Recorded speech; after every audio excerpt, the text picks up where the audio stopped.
बिहार की राजनीति और न्याय से जुड़े एक ऐसा मामला जिसने एक बार फिर राजनीतिक गलियारों में हलचल मचा दी है।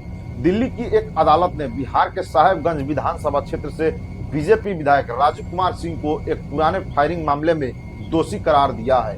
अब इस मामले में 9 जून को सजा पर सुनवाई होगी। लेकिन सबसे बड़ा सवाल यह है कि आखिर यह मामला यह घटना कब हुई थी, अदालत ने विधायक को किन धाराओं में दोषी माना है और इस फैसले का बिहार की राजनीति पर क्या असर पड़ सकती है। सबसे पहले इस मामले की शुरुआत को समझते हैं। यह मामला वर्ष 2018 का बताया जा रहा है। नए साल के जश्न के दौरान दिल्ली में फतेहपुर बेरी इलाके में स्थित एक फार्म हाउस में पार्टी आयोजित की गई थी।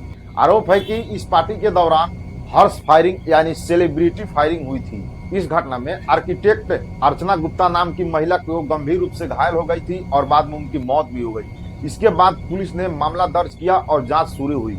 मामला कई वर्षों तक अदालत में चला, गवाहों के बयान लिए गए, फोरेंसिक रिपोर्ट पेश की गई और कई कानूनी प्रक्रियाओं के बाद अदालत ने अपना फैसला सुनाया। दिल्ली की राउज एवेन्यू कोर्ट के विशेष न्यायाधीश विशाल गोगने ने विधायक राजू कुमार सिंह को गैर इरादतन हत्या यानी culpable homicide not amounting to murder तथा आर्म्स एक्ट के उल्लंघन का दोषी माना है।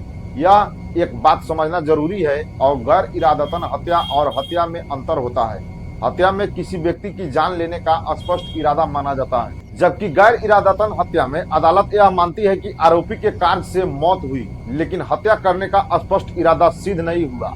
इसी आधार पर अदालत ने अपना निर्णय दिया है। अदालत ने फैसला सुनाते हुए राजू कुमार सिंह को तत्काल हिरासत में लेने का आदेश भी दिया है। हालांकि इस मामले में उनकी पत्नी रेणु सिंह और अन्य 2 आरोपियों के साक्ष्यों के अभाव में बरी कर दिया गया है। यह भी इस मामले का एक महत्वपूर्ण पहलू है, क्योंकि अदालत ने माना कि अन्य आरोपी के खिलाफ पर्याप्त सबूत नहीं है। अदालत 9 जून को सजा पर बहस और सुनवाई की तारीख तय की है। उसी दिन यह स्पष्ट होगा कि दोषी सिद्ध होने के बाद विधायक को कितनी सजा मिलेगी। यह मामला केवल एक व्यक्ति या विधायक तक नहीं है। यह मामला सार्वजनिक कार्यक्रमों में हथियारों के इस्तेमाल और हॉर्स फायरिंग जैसी खतरनाक प्रवृत्तियों पर भी बड़ा सवाल खड़ा करता है। हम अक्सर देखते हैं कि शादी समारोह, राजनीतिक आयोजनों या जश्न के अवसरों पर लोग हवाई फायरिंग करते हैं, लेकिन कई बार यही फायरिंग किसी निर्दोष व्यक्ति की जान ले लेती है। देश के विभिन्न हिस्सों में ऐसी कई घटनाएं पहले भी सामने आ चुकी है। एक गोली हवा में जाने के बाद कहां गिरेगी और किसे नुकसान पहुंचाएगी, इसका अनुमान लगाना मुश्किल होता है। इसी वजह से अदालतें और पुलिस प्रशासन ऐसी घटनाओं को गंभीर अपराध मानते हैं। राजू कुमार सिंह बिहार के राजनीतिक में एक चर्चित नाम रहे। ऐसे में अदालत का यह फैसला निश्चित रूप से राजनीतिक चर्चा का विषय बन गया है।